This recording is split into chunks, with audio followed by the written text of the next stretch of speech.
Okay. Hey, what's going on, my fellow stars to stardom? My name is the CuteDemo Taurus, and today we are going to be watching horror stories about the snow. And this is kind of stupid because not but a few minutes ago, I was recording an episode very similar to this, but on campsites. And unfortunately, my microphone, for some reason, didn't want to work. And I didn't realize it until we were an hour into the episode. And then I looked back into the footage, and it turns out that it was almost like that for the first. I only could hear myself for the first 10 seconds, and then nothing. So I have no idea what happened. I'm gonna hope to God that this works. So we're way past 10 seconds now.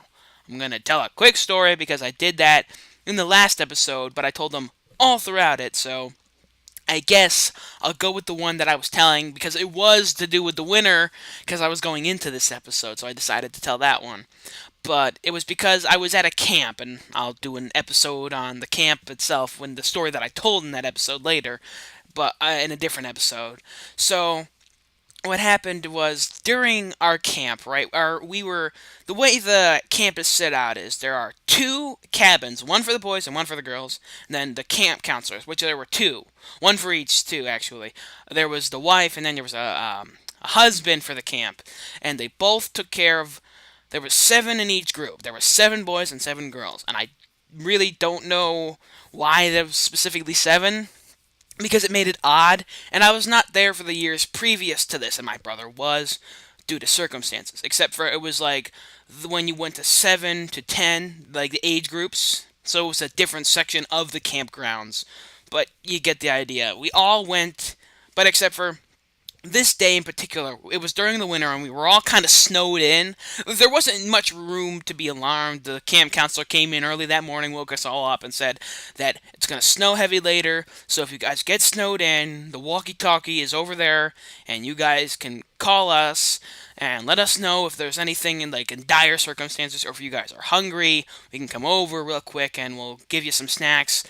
But if it gets too snowy and we can barely hear you, just kind of keep on high alert and hold down the grounds for at least a while. We're bringing some snacks in now. He brought us snacks, yada yada yada. We had enough snacks to last us for the day. So I went first for the smart food.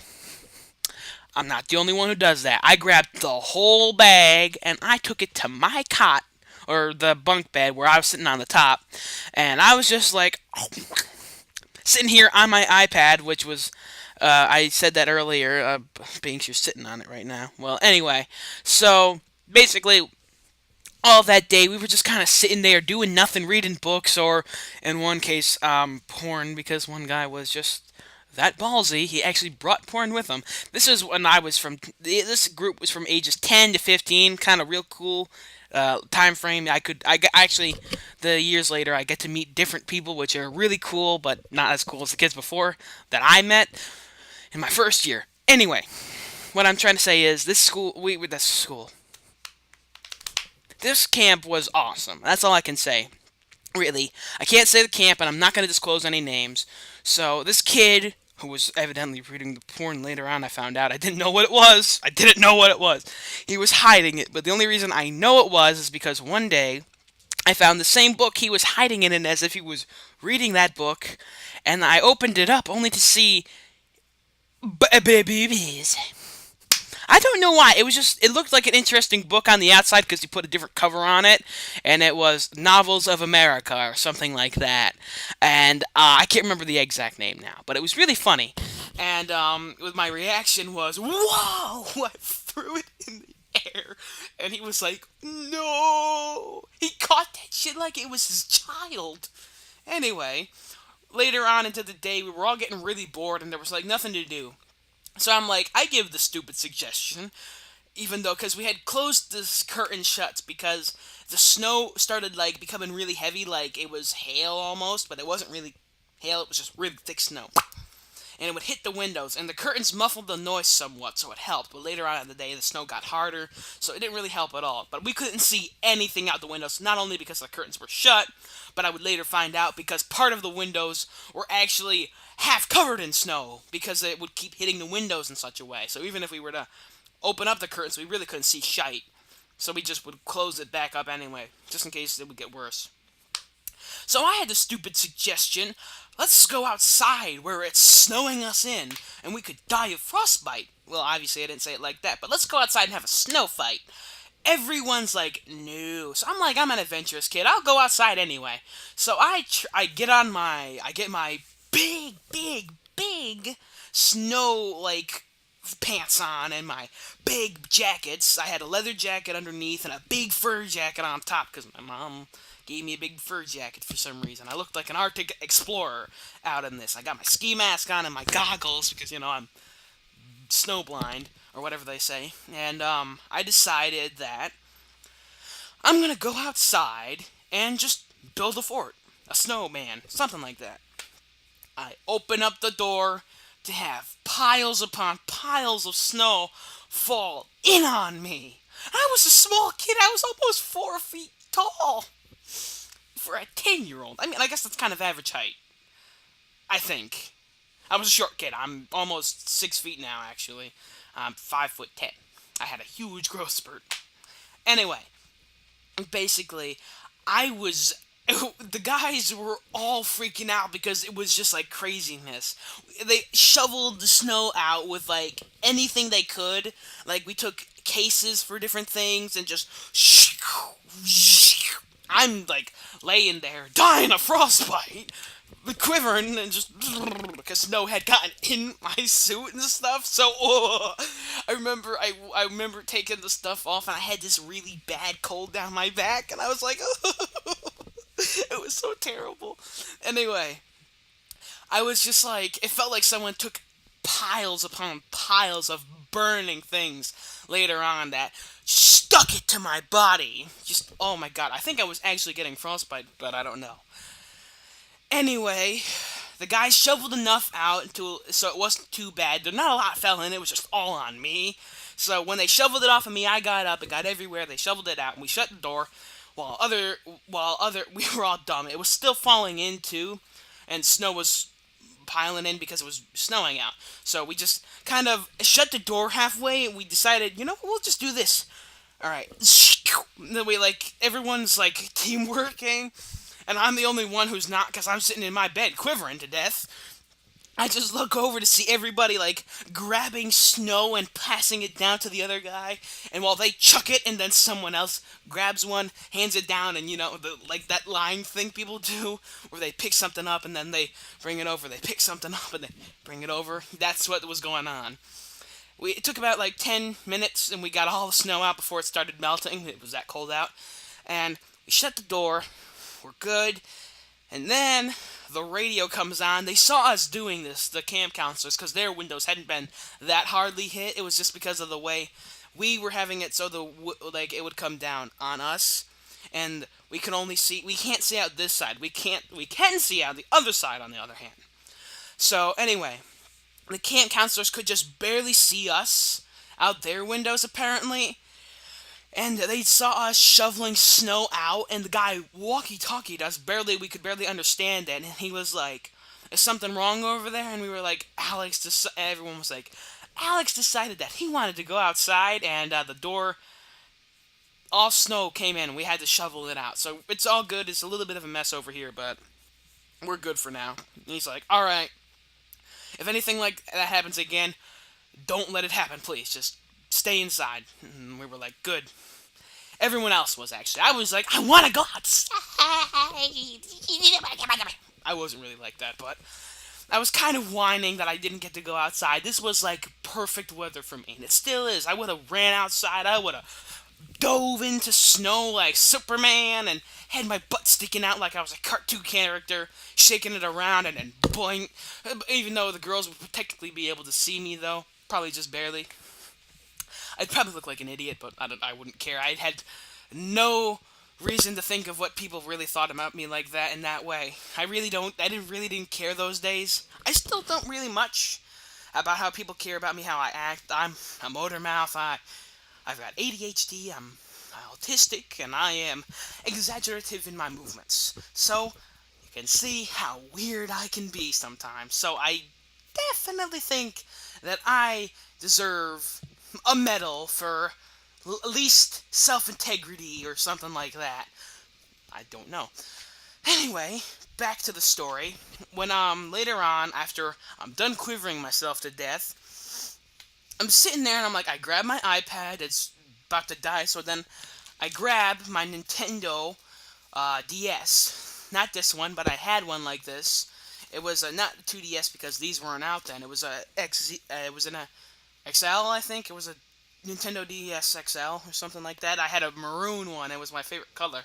So I would just play Pokemon Black, which I still have that game in this, and I was playing it earlier today. I was just like thinking about this story too. And I started playing it out, and then I was just like, you know what? I'm gonna go to the start again. And then I was just like kind of farming a bunch of my lower level Pokemon because I had not all the Pokemon. I think I had all the fire type Pokemon, and I think I almost had all the water type. But I was just leveling up my lower level ones, just kind of like, you know what, move along, let's go. I was like, I was just starting to farming these bigger level people, you know, the what was it called? I forget the name of them.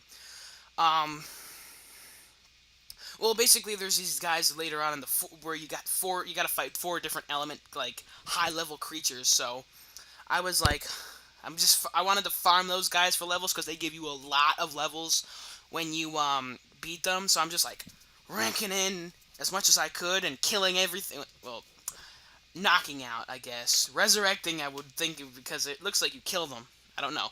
These attacks could be fairly deadly, so I would think that you'd have to resurrect them somehow. Anyway, I was sitting there playing Nintendo DS for so long. Actually, it turned out that I forgot that I plugged it in later on because I knew it was gonna like die, and then I'm just like playing it, and then I'm just like, I wonder what time it is. I look over because I had an alarm clock next to me, and I was like, oh my god, it's almost 11 o'clock at night, right? Like right now. I was like, I've been playing Nintendo all day because it was like 12 hours. I probably got done quivering around almost 12, so maybe like 11-ish hours. Binks, you just got in here, man. You want to leave? I'm going to have to leave the door open for him, but I can't. So you're going to have to stay in here. Anyway. Anyway. I was just like, I was surprised because the lights are still on. Everybody's still walking around and playing. I'm like, have I been playing it so long that for some reason my mind is going back in time? I just found out that my alarm clock was off by several hours, apparently. So I actually was playing for it for about 2 hours. I had no concept of time. I still have barely a good concept of time. Binks, what are you doing? Oh, you're trying to parkour your way up to the top of your thing. I'm sorry. I have to fix that so you can get up there easily. I thought the little pathway there's pretty obvious, but I guess not. Anyway, so I was just sitting there for 2 hours apparently playing Nintendo DS, and I'm just being a dumbass figuring out that I have no sense of time. So this was the day I'm like, you know what? I think I'm gonna grasp a concept of time. So I fixed my clock. I fixed my iPad because apparently that was like 3 minutes off, and my DS was set to the wrong time, and we were in a different time zone and wasn't. I think it was just that I had the wrong time in my head, or I might have put it in wrong. But anyway, what happened was apparently one kid went into my DS and my alarm clock, and just while I was like quivering to death because I was like half knocked out, I was like very, very, very, very weirdly half awake. Apparently, he grabbed my DS, set the time, and set the time on the other one, so I was like, it was supposed to be a little prank. Like, I'd be there for hours quivering. He was like, I would be like, why did no one wake me up or something like that? I think that's what he wanted to happen, but it didn't. So, but I did freak out when the concept of time dawned on me that it was so different drastically. So, 2 hours later, I'm again figuring out concept of time, and there was a book called Concept of Time. It had nothing to do with what I thought it did. It was actually just some weird fantasy novel about time travel. Concept of Time. I forget the author now, but it was amazing. It was an amazing book. I read the first 3 chapters of it, but I haven't seen it ever since, so I don't know what the rest of the book is. I still to this day want to read that book again. I don't know, but anyway, I had a book in my bag. It was I had the Bible. My mom wanted to bring it. My grandmother wanted me to bring it. And then I had a comic book, a big, like, comic book novel of Batman. It was like, I think I have it still over in my, bookcase over there, but I'm not gonna check right now. But, it was somewhere, like, I was about, like, the old Batman with the Joker with... The show was literally called The Batman, and anyone who knows what I'm talking about, the Joker was very weird, and it was not like the Joker you'd think it was. He had this big hair that was weirdly shaped over his head. It got on his back. His arms were ridiculously long. He always had these weird sleeves, I guess. But, this Joker was in that book, and that was what I loved to read. Anything that had to do with the Joker. Anything. I'm still obsessed with him to this day. Not really obsessed, but I like him a lot. He's awesome. He's my idolization, dude. I've always wanted to be like a step above the Joker, crazy, wise, and literal. I want he's intelligent, but if he weren't so crazy, he wouldn't be as intelligent as he was, which is what my train of thought was, which is entirely true technically, if you think about it. Anyway, basically, this was my I was reading this, and this was my Bible. I'm just like information. I was sitting there forever, and apparently the kid did the same thing again, except for I'm too invested in this book to figure out to see him right next to me. Switch my clock to 2 hours ahead. But I knew that I wasn't reading this book for 2 hours, so I fixed it back, and then I'm just like flipping through the pages, just kind of reading it. And this kid keeps doing this. The it actually messed me up so much that other kids stopped him from doing it because I would always throw this little itty bitty temper tantrum. You could tell. I'm like, God damn it! I would fix it. I actually broke the alarm clock once because when he did it one more time, the last time, I'm like, God damn it, damn it. I'm just like, oh. Now that I think back, I must have looked like such a jerk. And I've spent 20 minutes explaining what should be a 5-minute story. But, it's all concept for, well, this probably few hour long video. For me. I might have to edit it down to several parts. Anyway, moral of the story is, fuck the people you are roommates with. Don't let them touch your stuff. That is the moral of the story. Don't let your roommates touch your stuff, because then they mess you up. Because that's what happened. He kept doing similar things. The kid was on the cot next to me, because, actually, no, it was across from me, because of the way a layout is. I'm in the corner on top of the bunk bed, and we all had bunk beds there, so there was well, if you think about it, there are 7 of us, and probably 4 or 5 bunk beds other than us, because of the bigger groups that they would have. This kid would keep doing these little itty bitty pranks. So this kid, I sincerely hated with all my freaking everything. So let's just get into the video now. It isn't really like a scary Good story, evening, all, but and welcome. it's a story about me Today, to celebrate the winter when I season, was I bring you 10 when I was 10 years old. told to the sound of beautiful snowfall.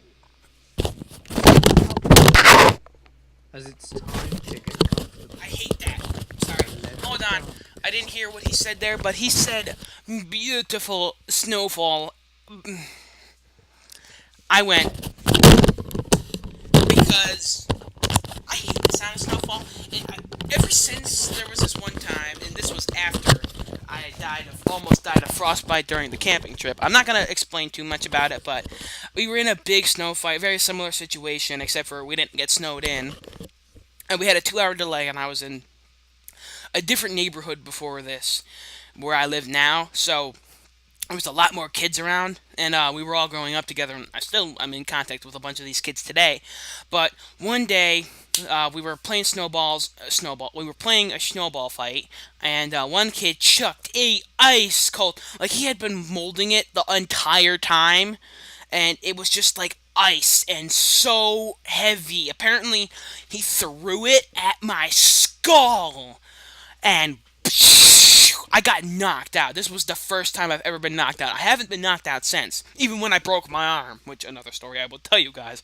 But I got knocked out and I laid first in the snow. Apparently, the other kids thought I was playing dead, and if they didn't think to jiggle me around a little bit, I would have died. Not but 10 minutes later, I was rushed to the hospital, and I was okay. I was just knocked out, clean out, and I had a bit of skin flying off my face because I was like dying right on my face. So hold on, I'll let you out in a second.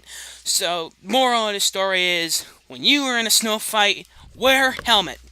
Because you never know what your friends are doing. Oh, goodness. Please be working this still. Okay.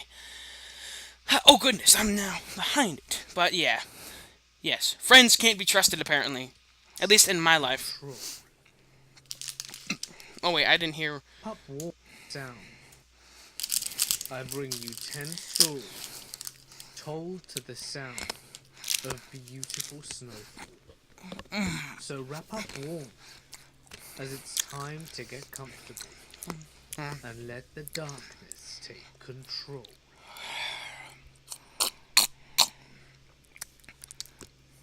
When I was 14, I lived in a very rural area. As teens often... That's the kind of environment I was. I was trying to think of what it was called, but I didn't know what. I was going to call it the suburbs, but it's not really. Rural area do. is what I was in. I got very bored in my small town. And to alleviate Nope. my boredom, Not me. my friends and I would routinely explore the surrounding areas and go on long day hikes. There are 2 instances I can remember of being very creeped out on one of our expeditions. The first time was in the summer. My 2 friends and I decided to hike across several dozens of kilometers. We of course prepared adequately, as any group of 14-year-olds would.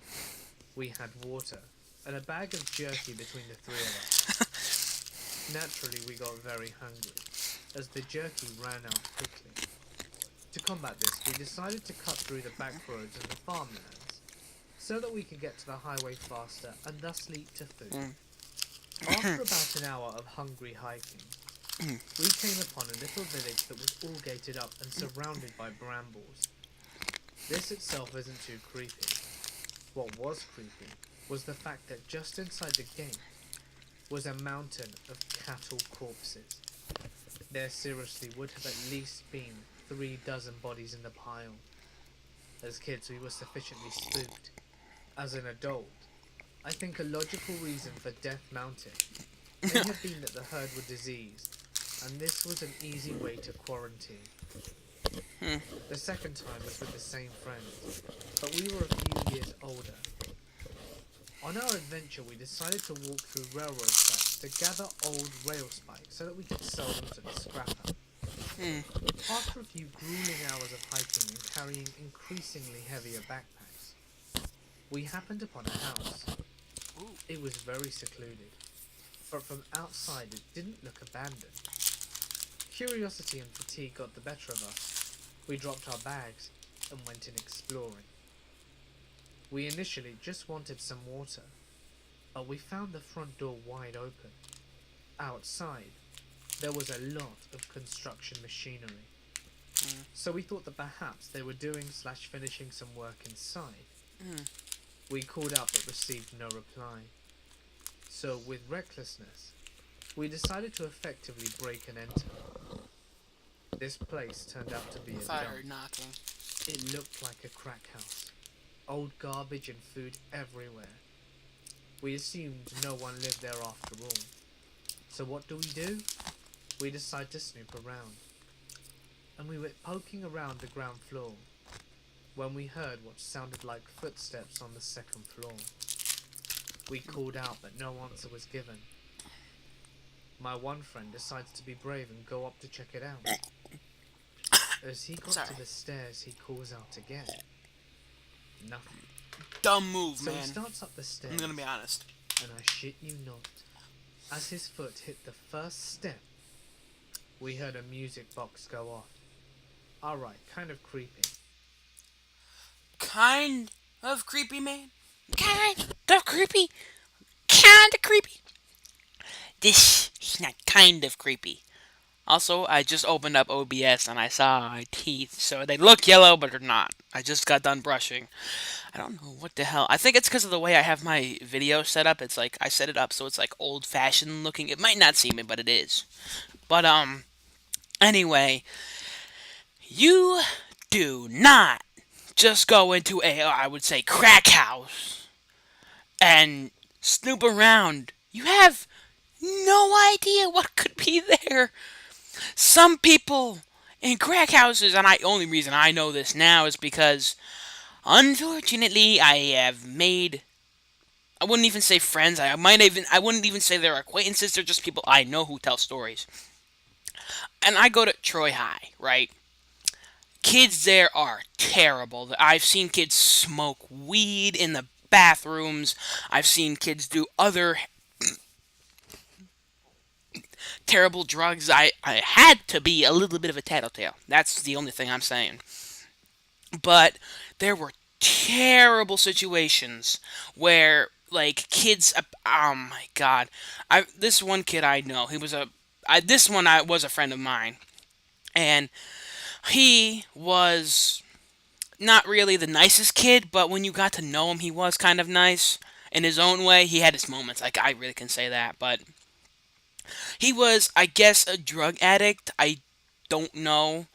This kid didn't go to Troy High though. He lives like a few, I wouldn't say blocks away because I'm way out in the boonies now. But he lives close enough when I go away. Like I like to go out. Like I said, I'm adventurous. I go outside, and I don't do that anymore. But when I did, which was not that long ago, I would always go so far away, and I don't know why. My mom hated it. She got scared a lot, so I was like, "Mom, I'm going outside," and I didn't give her a chance to answer. Like, "No, you can't go." So I was kind of a idiot kid, but I went out there and I made friends. Excuse me, with this kid. Apparently, he did drugs. He was about my age. He still is, and but he was doing drugs one day, and he just like he was off of it. He was just so out of like everything. Anything that was a concept of reality was gone. Apparently, that's what drugs do to you, I guess. And he was like, "Hey, dude, what's up?" It wasn't like he was on crack. He wasn't on weed. I don't know what drug he was on, but he gave me. I had never seen him like this. I thought he might have been drunk at first, and I still have no idea how he would have gotten the alcohol. Although I do know his father is an alcoholic. But anyway, this kid was doing drugs right in front of me. He actually got a bong, I guess, or a makeshift one, and just smoked something. I was like, I have no idea how to react. Again, I'm autistic. I really don't understand some of these situations. I don't know how to react fast enough. And when I do know how to react, they're terrible. One time I was at school, there was this kid, and I've been in many fights with this kid. Well, not really fights, small altercations. I don't really do too much. He just kind of runs at me, and I just kind of step my foot, and then he just happens to trip. Literally, like, I'm not even joking. Sometimes that sounds sarcastic, but I don't. I don't mean to be. It literally happens. But one time, this kid ran straight for me. I didn't even know. He was just running at me. And I just kind of, like I'm getting ready to catch him, like, sort of, like, and then I grab him, and he's trying to push me. And since we're right at a wall, I'm at the wall already, but I kick him. Like, I knee him in his stomach. I was actually aiming for his stomach. I hit him once, and then I hit him one more time, except for this time, he pushed up, so I hit him straight in his balls. So hard so that apparently I guess I might have given him a testicular switch or something, which I've actually had happen because this guy was not in there for several weeks. And oh my god, when I saw him again, apparently he had been bragging that he had a surgery in his crotchal region. And I knew that when I heard that, it was because I hit him in his crotch. And the day I did that, he went to the nurse, I heard, and that he never Like he was out and he never came back until those 2 weeks later. And I think that he was kind of thinking that he was bragging about that he might have had a small increase in his penis size, but not really. I would not think it did. I really think that he might have just had a testicular switch. I had one. I mean, I kind of know how that feels. It's horrible. To all the females who might watch this video, think about it like this. Imagine your stomach, like right where your balls should be, and imagine a painful, painful stabbing right in between them. That's what it feels like. That is what it is, and it is not fun. And the only reason I knew it was a testicular switch, I only recently knew. I've just thought that one of my balls went like that. I don't know. I thought it went so painful that it might have turned a string or something like a tube. I didn't know. And I recently found out that it's actually chink. That's not. It didn't seem painful. I thought that was capable of happening. I don't know why. Again, I've imagined my innards. I literally, for the most part, as a kid, only thought that the inside of us was bones, a few muscles in your arms and legs, which kind of makes sense, and my heart and lungs. That was it. I didn't think about peeing or pooping and how that would affect my body in any way. Why? Like, I just thought that it was a bunch of blood that just kind of made your body form, and it made a lot of sense to me. I would run around and I would hear things move in my head because my skull was too big. Not literally, I'm just kind of making a little bit of that shit up, but that's the idea that I was. That's what I had. And so this kid, Julian, let me get back on track here. Julian, I'm gonna call him, is um now he's like a little too high and mighty. And one day he actually is just like, we're at the stairwell. I'm going because it's time to leave. It's ninth period, and I'm out of there. Anyway, this kid tries to tackle me. I'm going down the stairs, mind you. So I hear running, and I instantly think someone's charging at me. Good reflex right there. But when I turn around, I swing my bag. Bow! I hit him straight in his fucking face. He didn't really get much hurt in him, but I saw this, and I was gone. I gave no shits as to who was nearby. I pushed people out of my way. We were halfway down the stairwell anyway. So when I hit him bang in the face, it's because he's running down this side. I'm going down this way now because the way the stairs go, it's like you got to run down this way, go here, and then I hit him from right about here and bow in his face. I go down and I am out. I'm already in my grandma's car before I see a monitor running after me. My grandma's like, "What's wrong?" And I'm like, "I just hit a kid." Go! And grandma took me off. And I was just, my God. It was like a weird rush of feeling good, but like, oh my God, if I go to school tomorrow. So later on, we explained the circumstances. Julian later confessed, I guess, that he was actually going to hit me or something, and I just had such a terrible reflex in such a weird situation that it made it a good reflex, I guess. Because I was in no way harmed. I don't have a black eye and black nose now, I guess. And he does. He was going to give me both of those, probably two black eyes and a black nose and maybe a punctured lip. But no, I am fine. This kid has a black eye and a black nose, so it doesn't seem good for him. But let's get back to the story. I've interrupted this thing too many times, so let's go. But then we heard No a more child's stories. giggle from above us. We Chills down my noted spine. that pretty quickly and ran home. Oh, We even forgot our backpacks. we even forgot our backpacks with all our gear. All those itty bitty screws and things that we took from the train tracks. Everything that makes almost no money for us, even though we sell it. A little over a year ago, I spent the summer backpacking Southeast Asia. For reference, I'm a college-aged female. and most of my travelling was done alone. Around 3 weeks into my trip, I reached Chiang Mai Village, I'm sorry. where I stayed for a few days before heading further into the mountains. And I I've had got joined up an allergies, so organised group at that I've point, just kind of which had pre-booked the got hotel that we were staying at. a bunch That of afternoon, mucus. I went to go drop off my backpack in my room, where I was staying, alone, and the minute I walked in, something felt very, very wrong. It's a feeling that I don't even know how to describe. Oh I god. immediately felt as if I were being watched. I kind of And feel I like made it a too, but I've point got to my put my curtains head down shut, and so avoid looking at the mirrors that were in the room, out of fear of something or someone watching me.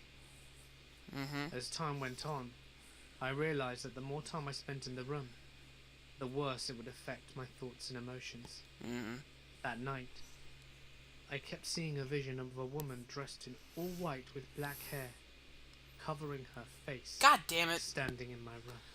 I should have known. I should have. I I didn't should even have. close my eyes whilst I was showering out of fear.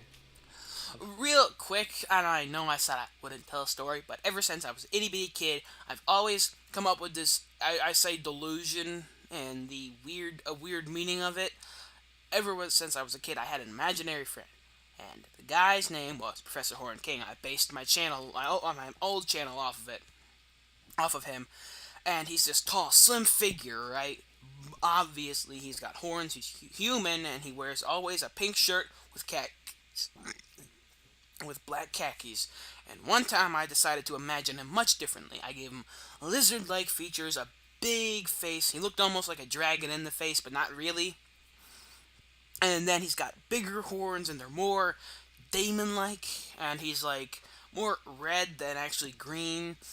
And instead of wearing regular clothes, he's in a suit of armor, sort of ish. More like SWAT armor, but like colored differently and kind of more differently shaped and much better looking.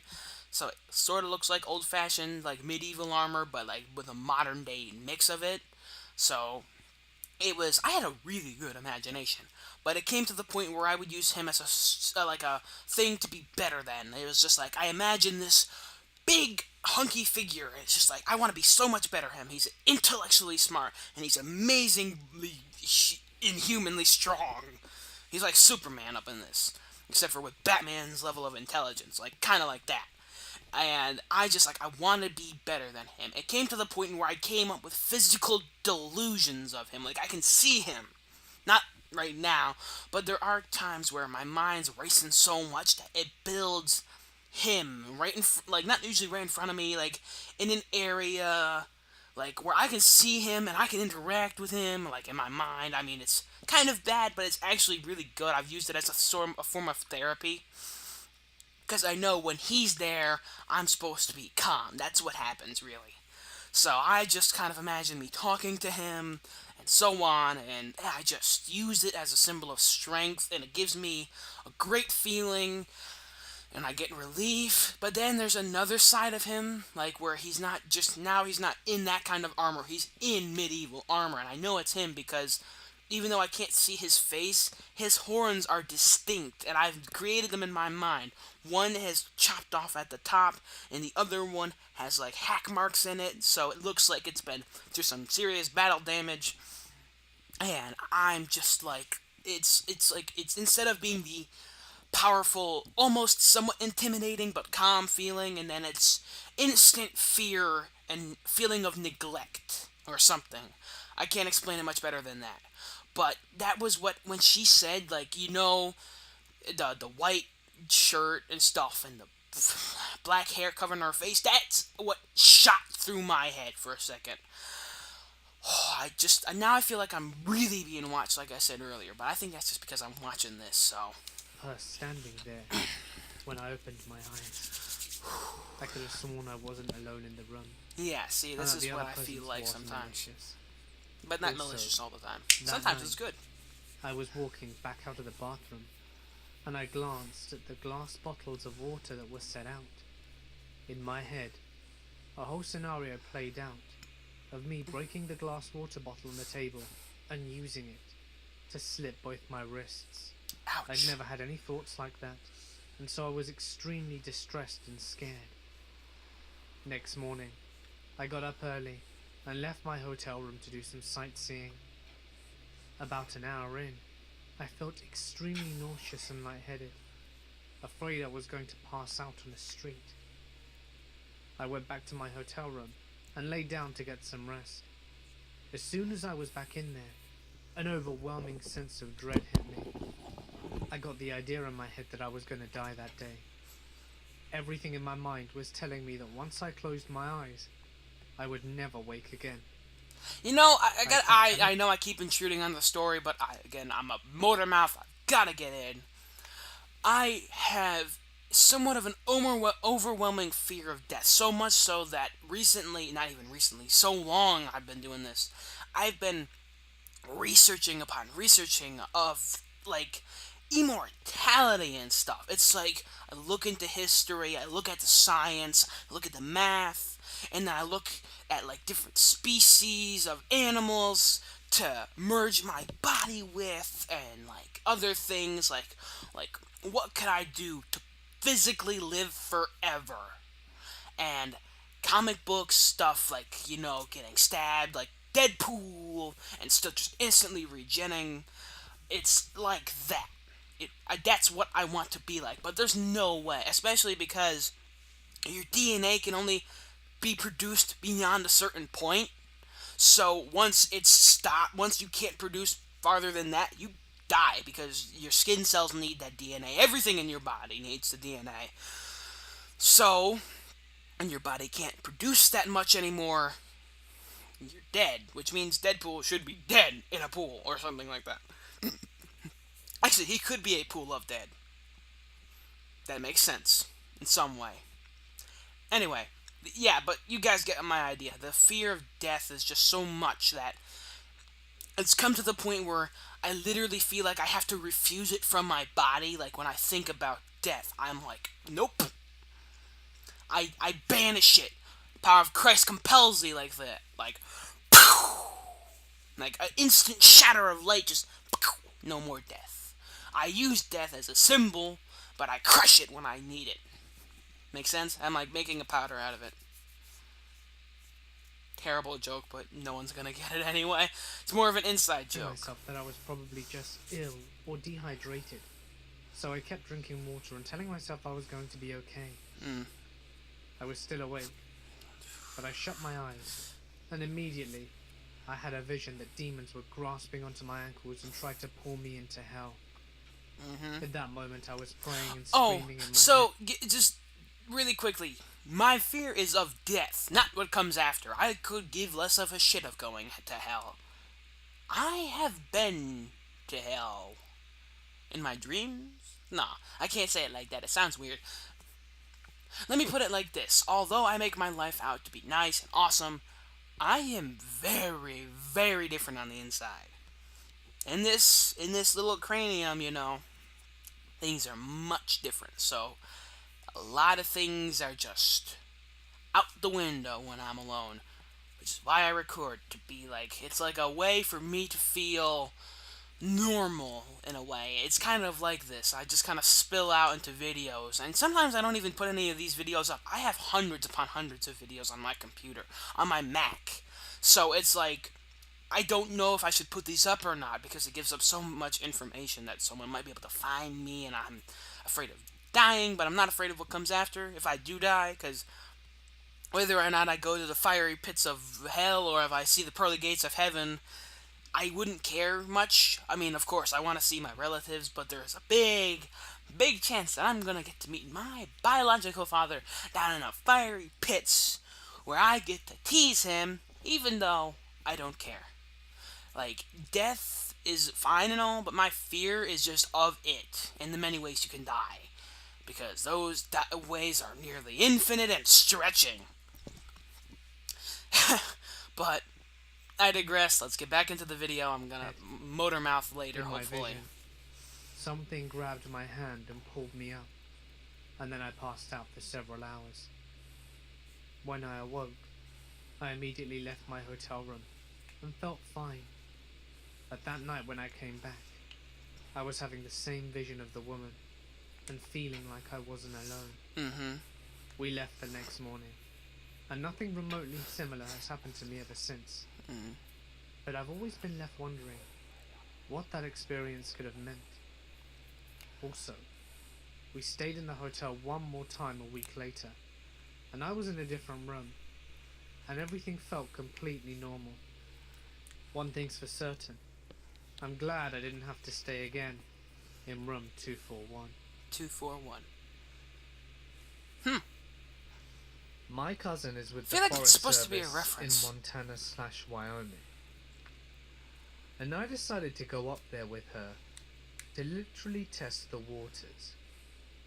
She does hydrology and has to ride out to the middle of nowhere to test streams and snow runoffs to ensure no contaminants.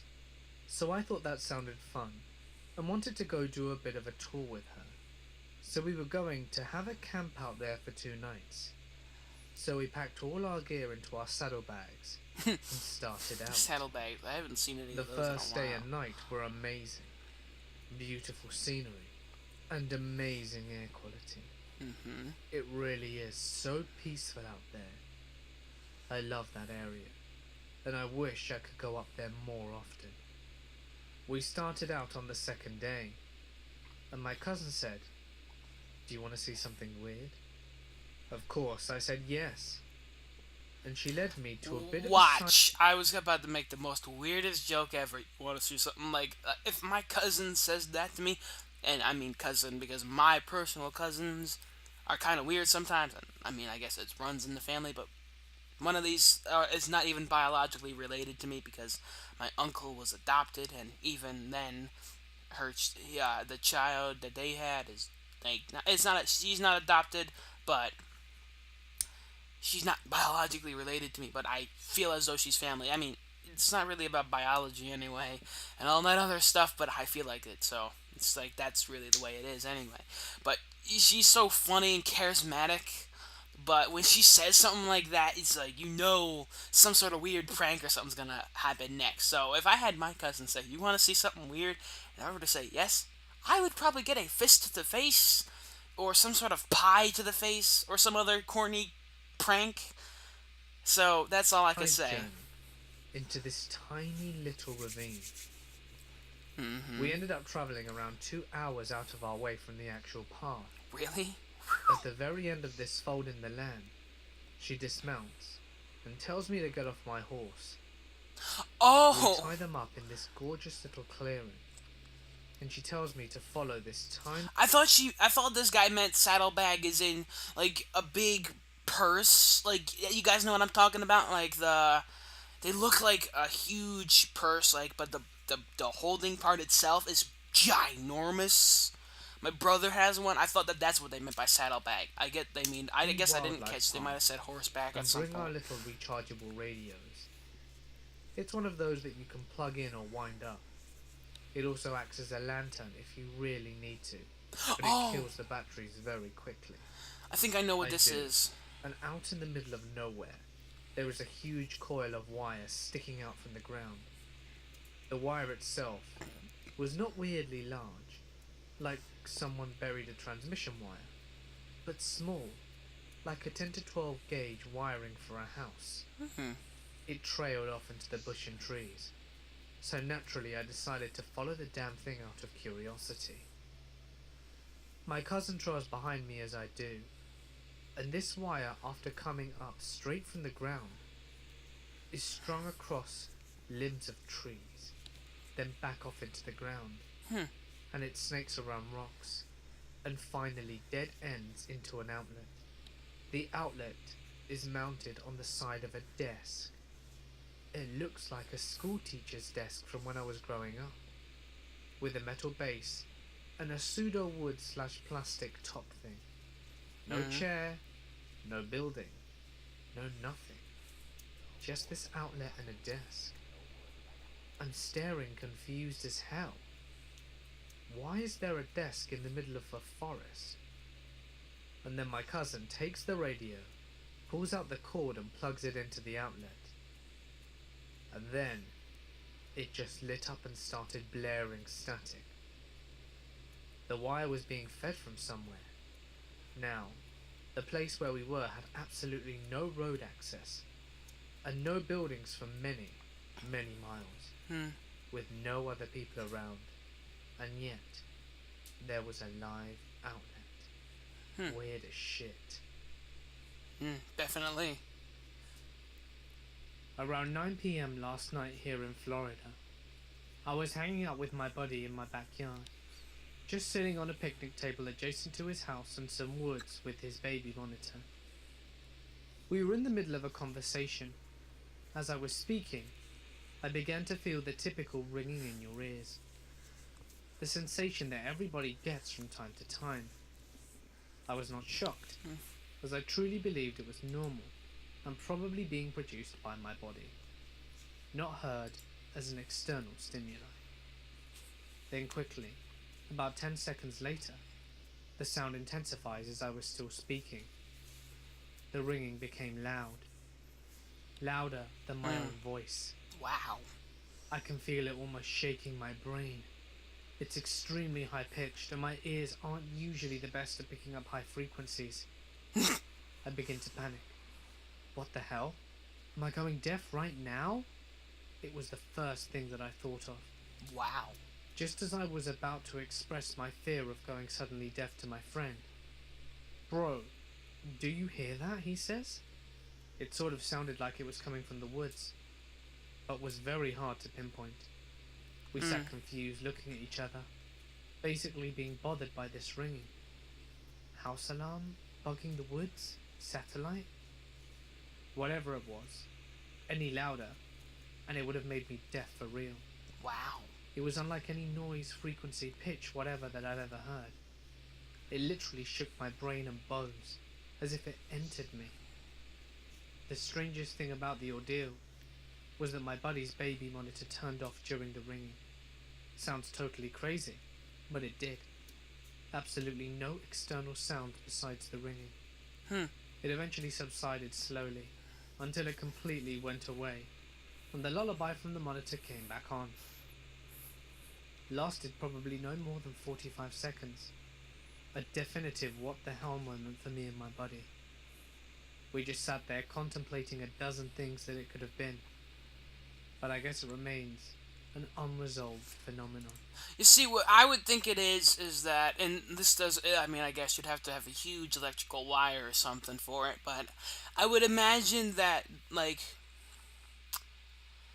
if you guys look up the world's first electric motor, it's basically a guy, I forget his name now, oh my god, but he basically uses, if you guys take a compass and you run a wire and you take an electric current and you put it underneath. You guys probably have done this in science class. I didn't, but the reason I know is because someone I work with, I guess you could say, is he showed me a video, and it actually was really cool because when you put it underneath, it makes a compass go nuts. Like it doesn't point north anymore. But basically, some guy way back in the day created the first electric motor by taking the same concept and putting a magnet on the bottom of a long copper wire, ran an electrical current through the top, and then whew, it just spins in water. Or well, I guess it depends on what the motion you are doing. But it's the first electric motor. But what I'm saying is, I think that it's using a same concept to like the compass, and I think like it's like an electrical current shooting somewhere, and then you just pick up a frequency because of the way the electricity's bouncing, like the energy that it's pushing low, even though it's pushing it one direction, energy will split off. Although I think you'd have to have a huge amount of energy to create that. I don't know this for sure, but I do think that it would work that way, and that would cause that. Although he said 45 seconds, although I feel like it should probably be 2 minutes long based on like he said that it goes. Maybe he said 45 seconds because it was getting loud. Maybe 45 seconds of loudness, but I don't know. I'm just saying. He said that he was talking, and then the other guy says, as he was like, "Am I going deaf?" He's like, "Do you hear that?"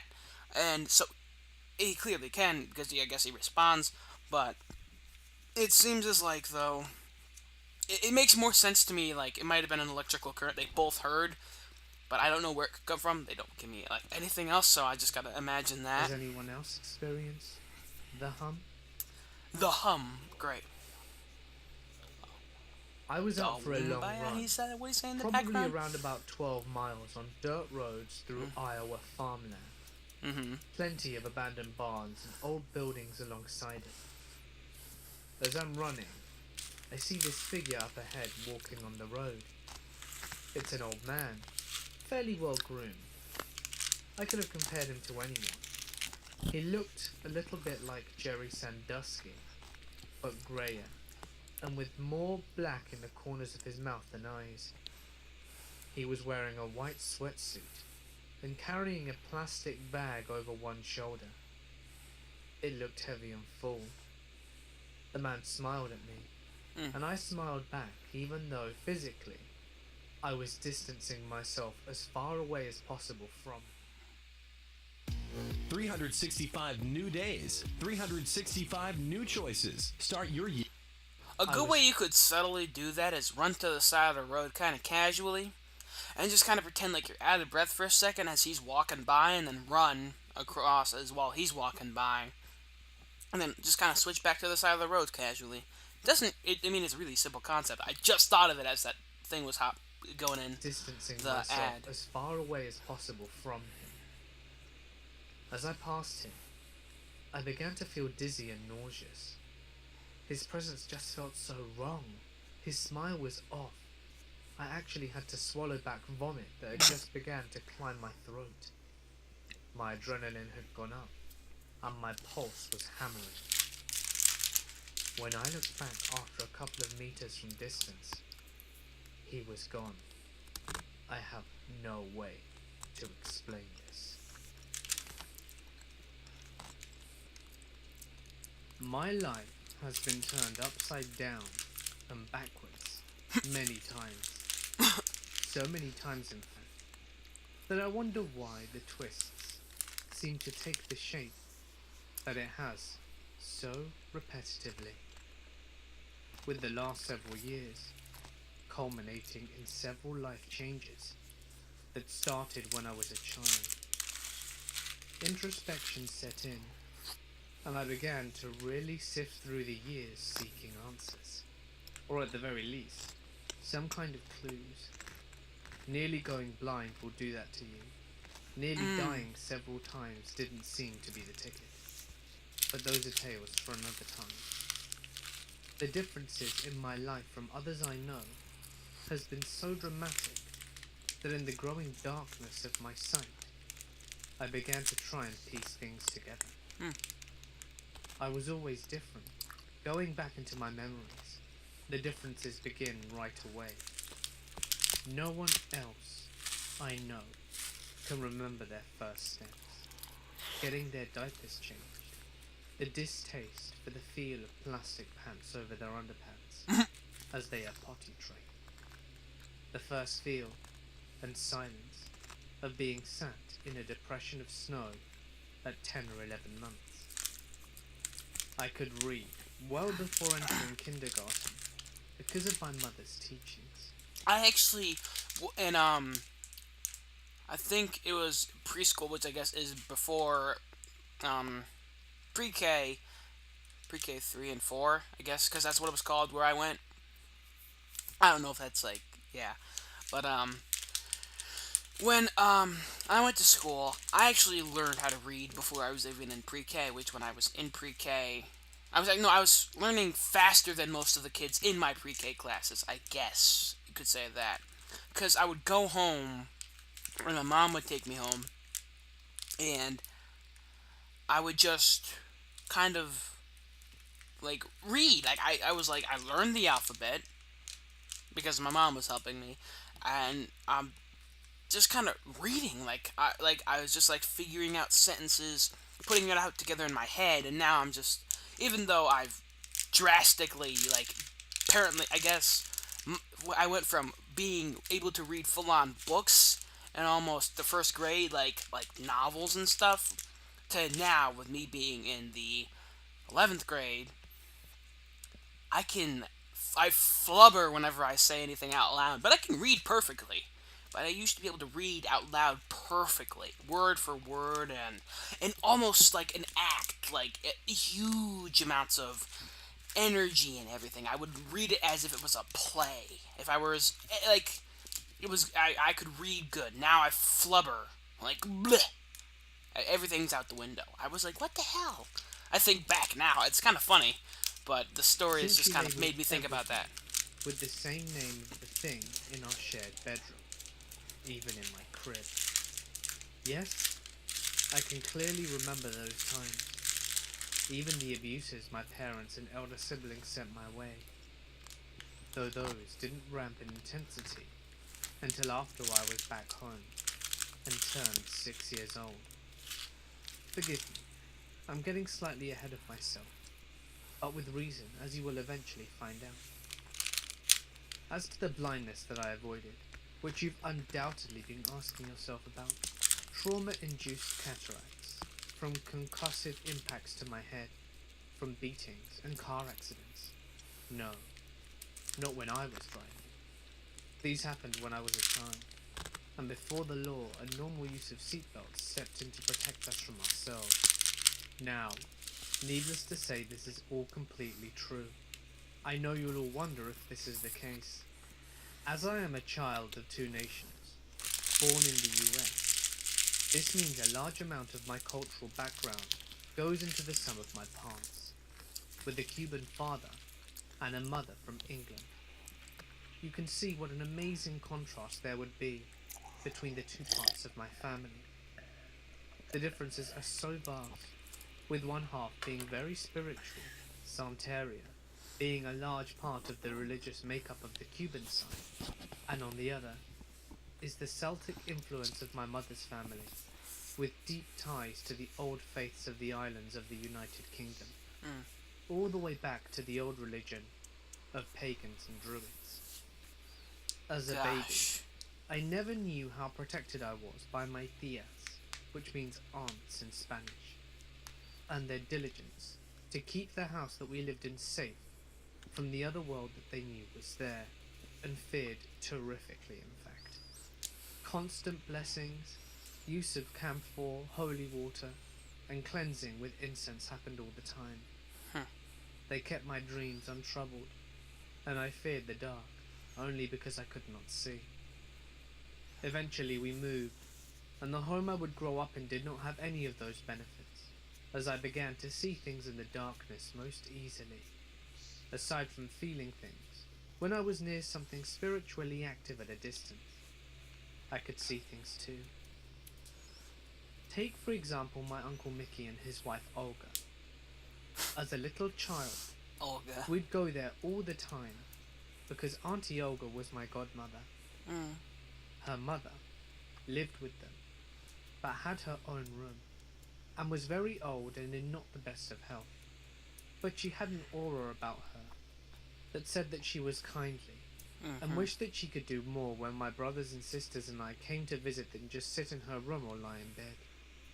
Sometimes she'd be too exhausted to get out of bed, and we would have to play quietly on the other side of the house on the covered porch. I had a habit of wandering off and going places that I was told not to go, following feelings that seemed to draw me. In fact, sometimes I would wander blocks away from home or from parks, scaring my family silly. I would go to my tia Olga's mother's room, and as I'd walk in, a man standing next to her bed would look up and smile at me most of the time. My memory of him is hazy now, as it is of her, but I remember dark but warm eyes, steely grey hair swept back, and slicked back down to keep it neat with a light blue guayabera. He was thick in the upper body, muscular, but not overly so. I couldn't see his lower body, since he was on the other side of the bed. She would look away from him to me, following his gaze, and see me standing in the doorway.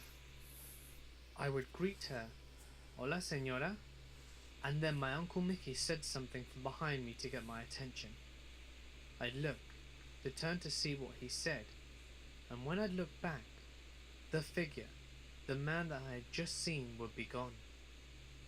There was no place for him to go, I should point out, and no one else lived there since my cousin, Michael, had moved out some years before. Keep in mind these events happened when I was 4.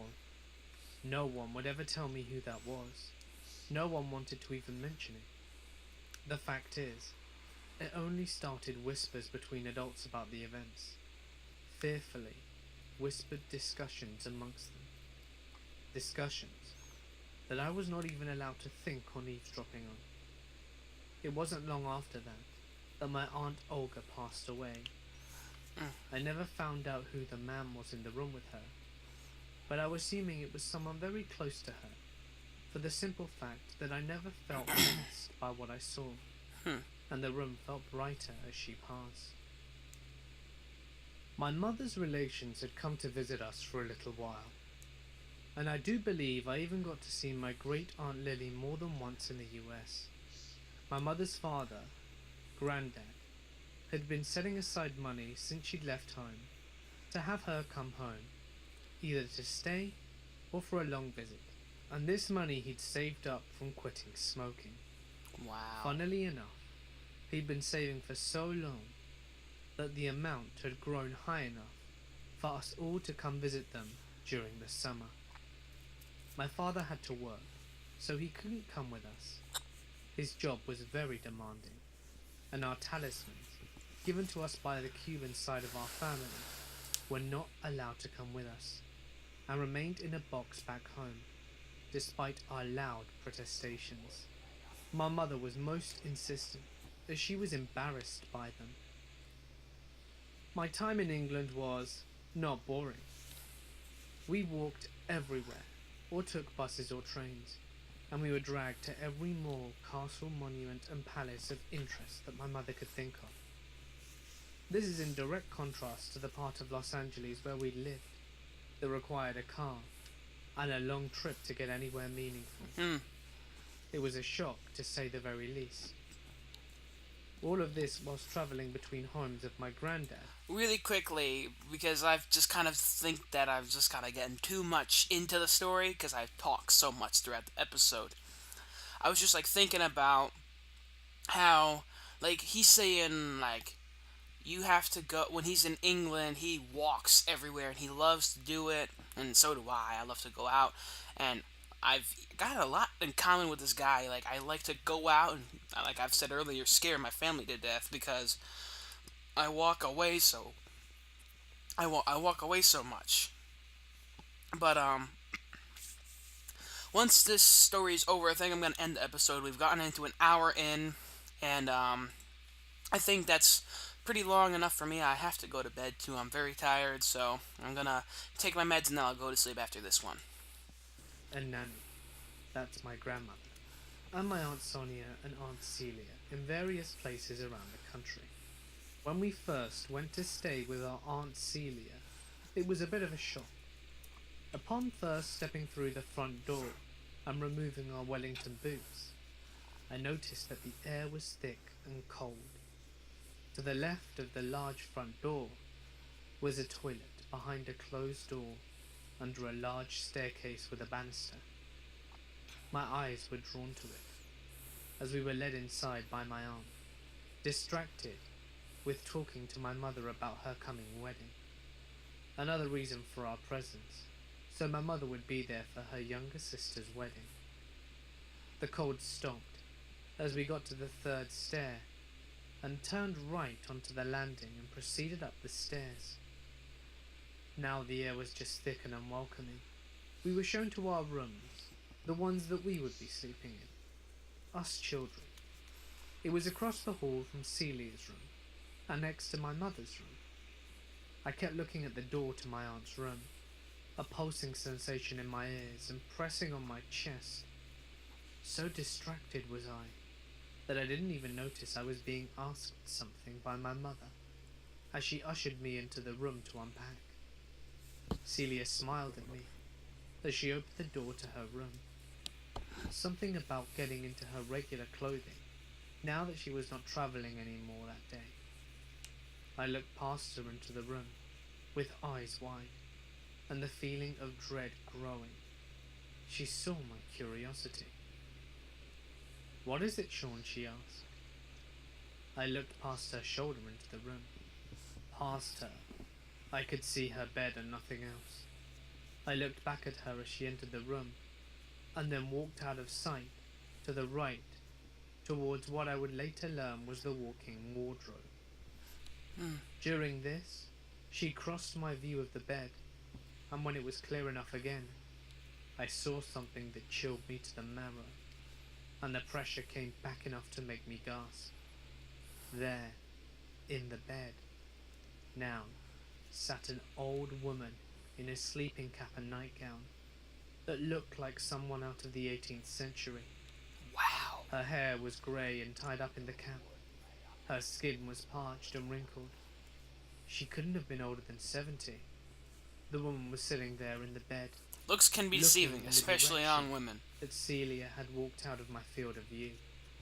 Then slowly she turned to look at the doorway.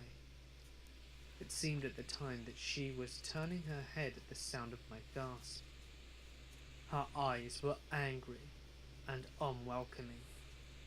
At that moment my sister and mother walked past, breaking my line of sight. As they walked past to go down the stairs to get the rest of their suitcases and unpack, I stood frozen, my brother asking me what was wrong as they walked by. And after they'd passed, the woman was nowhere to be seen. I told no adult, nor my sister, as I remembered the response seeing things like this had gotten me in the past. Wow. I confided in my brother only, and he told me that he hadn't seen anything. He proceeded to tell my mother and sister all about it. During the rest of our stay, I kept my eyes averted from her room, so that I wouldn't have to risk seeing that woman again, and refused to use the upstairs bathroom, and I'd have to pass her and risk seeing or feeling her presence again. My grandparents' flat had no oppressive feel to it, but there was a ghost all the same. A figure would walk into the bedroom where my brother and I slept, look around, and then leave. He was dressed in an odd helmet, shaped like a brimmed suit ball, with a chain strap and a strange heavy jacket, with leather buckles that looked water resistant. I could never see his feet, as it was always too dark in the room. As the man entered, he always seemed to bring light with him, almost as if he glowed mildly. Otherwise I would not have been able to see much of him in the middle of the night. I have no idea if I woke each time he came, but when I did wake, it was usually prefaced by that feeling that I thought my mother had just walked up to check in on my brother and I, which she did now and again. It's important to note that my mother had a fear for graveyards. She's been tracing our family tree for ages, Wow. and this meant that we were usually dragged to find headstones with her maiden name on it. One particular grave near my grandfather's flat was apparently where my great-grandparents were buried. The graveyards were never empty of people walking through and looking around. We'd be there many times, clearing the weeds and bracken from the shared grave of my great-grandparents, and placing flowers there before I asked my mother why so many people were milling about. Her answer was, "I don't know, Sean, what people?" She asked as she looked around, finally paying attention to what I asked her. As the youngest in the family, I'm rarely listened to, and almost everything I say was dismissed outright or ignored. Never before had I wished that my mother had ignored my question. I looked up at the people who were walking amongst the graves and pointed at them. Specifically, I pointed to a girl with reddish hair tied up in a pink ribbon, that was wearing a light sweater and a dress that dropped to her knees. We were in our rain gear, and this girl and all the others were not. They were all in different attire.